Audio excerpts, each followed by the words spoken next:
Okay, so we've gotten through number 4. We're going to be able to add to number 4 in just a second about Curly's wife because we're about to meet her. So let's go back over to the text and keep reading. All right.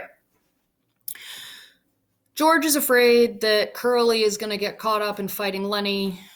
That's pretty much all we got right now. The other men are coming back from the fields for dinner, which is lunch. Let's see. Lenny raised up on his elbow, his face contorted with thought. Then his eyes moved sadly to George's face. If I get in any trouble, you ain't gonna let me tend the rabbits. Well, that's not what I meant. You remember where we slept last night down by the river? Yeah, I remember. Oh, sure, I remember. I go there and hide in the brush. Hide till I come for you. Don't let nobody see you hide in the brush by the river, and say that over. Hide in the brush by the river, down in the brush by the river. If you get in trouble, if I get in trouble. A brake screeched outside, and a call came. Stable Buck, oh, Stable Buck. George said, say it to yourself. Oh, say it over to yourself, Lenny, so you won't forget it. Both men glanced up, for the rectangle of sunshine in the doorway was cut off. A girl was standing there looking in. She had full, rouged lips, so she had red lipstick on, and wide-spaced eyes, heavily made up. Her fingernails were red. Her hair hung in little rolled clusters like sausages. She wore a cotton house dress and red mules. They're like little ballet flats. They have a little heel on them, on the insteps of which were little bouquets of red ostrich feathers. I'm looking for Curly, she said. Her voice had a nasal, brittle quality. George looked away from her and then back. He was in here a minute ago, but he went. Oh. She put her hands behind her back and leaned against the door frame so that her body was thrown forward. You're the new fellas that just come, ain't you? Yeah. Lenny's eyes moved down over her body and thought she did not seem to be looking at Lenny. And though she did not seem to be looking at Lenny, she bridled a little. Bridled meaning like she kind of pushed her chest out a little more and like rolled her shoulders back a little more. She looked at her fingernails. Sometimes Curly's in here, she explained. George said brusquely, well, he ain't now. Well, if he ain't, I guess I better look someplace else, she said playfully. Lenny watched her, fascinated. George said, if I see him, I'll pass the word you was looking for him. She smiled archly and twitched her body. Nobody can't blame a person for looking, she said. There were footsteps behind her, going by. She turned her head. Hi, Slim, she said. Slim's voice came through the door. Well, hi, good looking. I'm trying to find Curly, Slim. Well, you ain't trying very hard. I seen him going in your house. She was suddenly apprehensive. Oh, bye, boys, she called into the bunkhouse, and she hurried away. George looked around at Lenny. Jesus, what a tramp, he said. So that's what Curly picks for a wife. She's purty, said Lenny defensively. Yeah, and she's sure hiding it. Curly got this work ahead of him. Bet he's clear out for $20. Sorry, bet she'd clear out for $20. Lenny still stared at the doorway where she had been. Gosh, she was purty. He smiled admiringly. George quickly looked down at him, and then he took him by the ear and shook him. You listen to me, you crazy bastard, he said fiercely. Don't you even take a look at that bitch.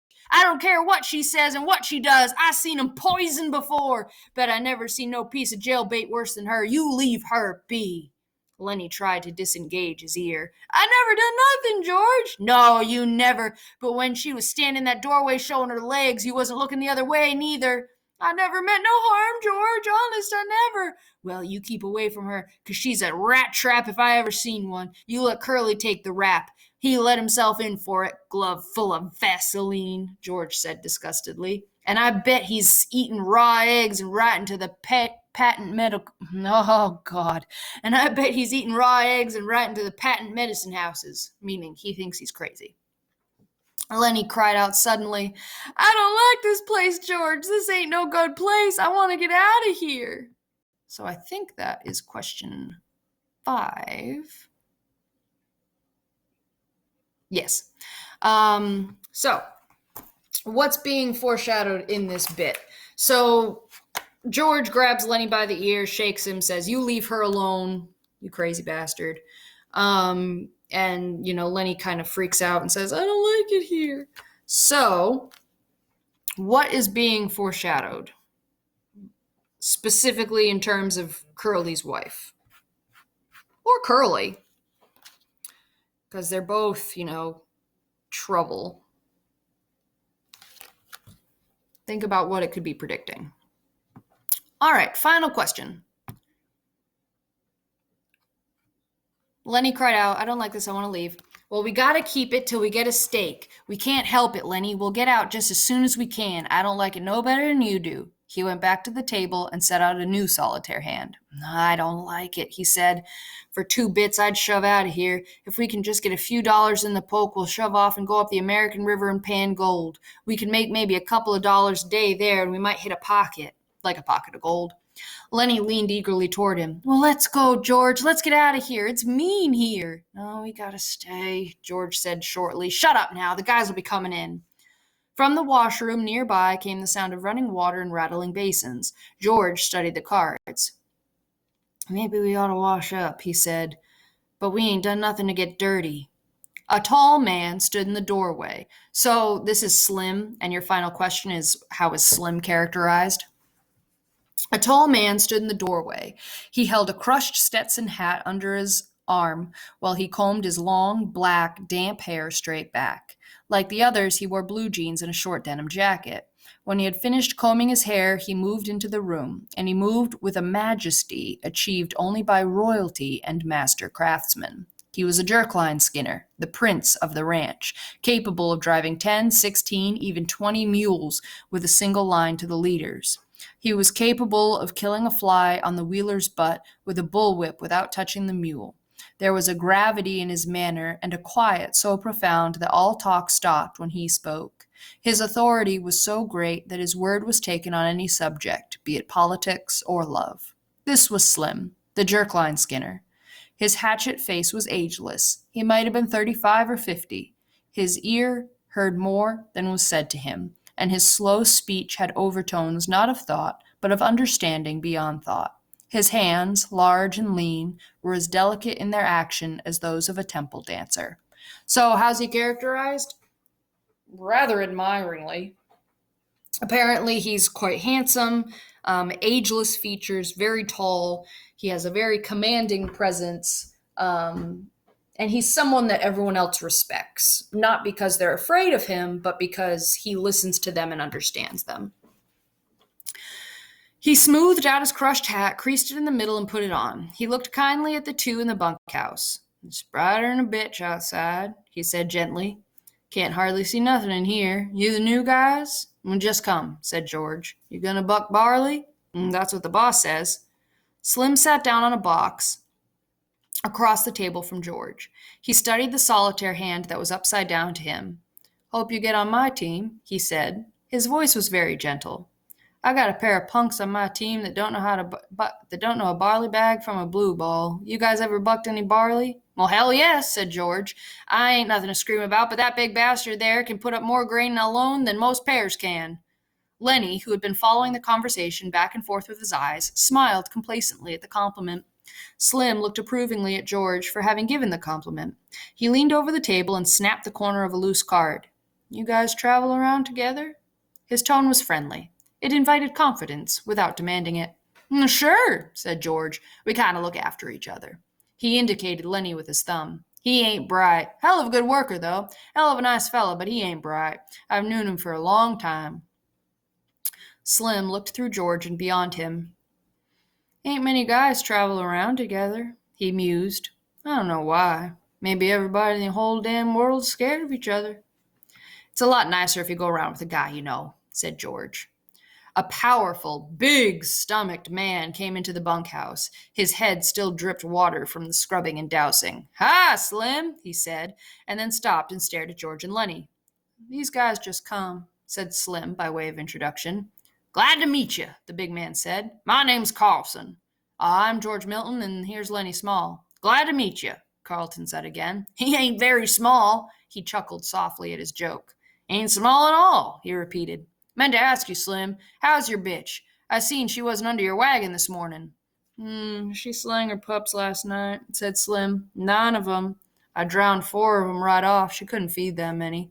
"You got 5 left, huh?" "Yeah, 5. I kept the biggest." "What kind of dogs do you think they're gonna be?" "I don't know," said Slim. "Some kind of shepherds, I guess. That's the most kind I seen around here when she was in heat." Carlson went on. "Got 5 pups, huh? Gonna keep all of 'em?" "I don't know. Have to keep 'em a while so they can drink Lulu's milk." So, bitch meaning female dog. So Slim has a herding dog that had 9 puppies. Yes, he did drown 4 of them. Sad. But he's got 5 left. And I would like to remind you about what George said to Lenny in chapter 1 about mice versus a puppy. Convenient. Okay. Carlson said thoughtfully, "Well, look at here, Slim. I've been thinking. That dog of Candy's is so goddamn old he can't hardly walk, and stinks like hell, too. Every time he comes into the bunkhouse, I can smell him for 2 days, 3 days. Why don't you get Candy to shoot his old dog and give him one of the pups to raise up? I can smell that dog a mile away. Got no teeth, damn near blind, can't eat. Candy feeds him milk. He can't chew nothing else."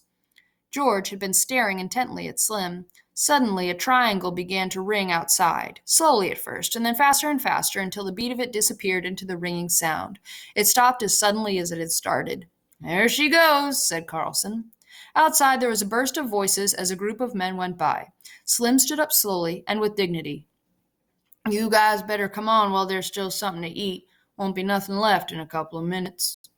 Carlson stepped back to let Slim proceed, and then the 2 of them went out the door. Lenny was watching George excitedly. George rumpled his cards into a messy pile. "Yeah," George said. "I heard him, Lenny. I'll ask him." "A brown and white one," Lenny cried excitedly. "Come on, let's get dinner. I don't know whether he got a brown one and a white one." Lenny didn't move from his bunk. "You ask him right away, George, so he won't kill no more of 'em." "Sure, come on now. We get up on our feet." Lenny rolled off his bunk and stood up, and the 2 of them started for the door. Just as they reached it, Curly bounced in. "You seen a girl around here?" he demanded angrily.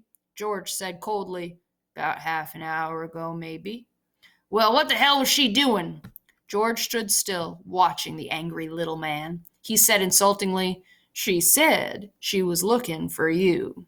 Curly seemed really to see George for the first time. His eyes flashed over George, took in his height, measured his reach, looked at his trim middle. "Well, which way'd she go?" he demanded at last.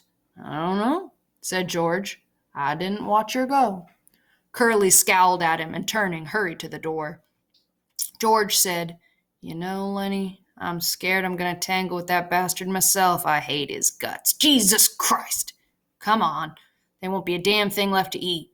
They went out the door, the sunshine laying a thin line under the window. From a distance, there could be heard a rattle of dishes. After a moment, the ancient dog walked lamely in through the open door. He gazed about with mild, half-blind eyes. He sniffed, and then lay down and put his head between his paws. Curly popped into the doorway again and stood looking into the room. The dog raised his head, but when Curly jerked out, the grizzled head sank to the floor again. That's the end of chapter 2. So make sure that all of your discussion questions are done, and please turn that in.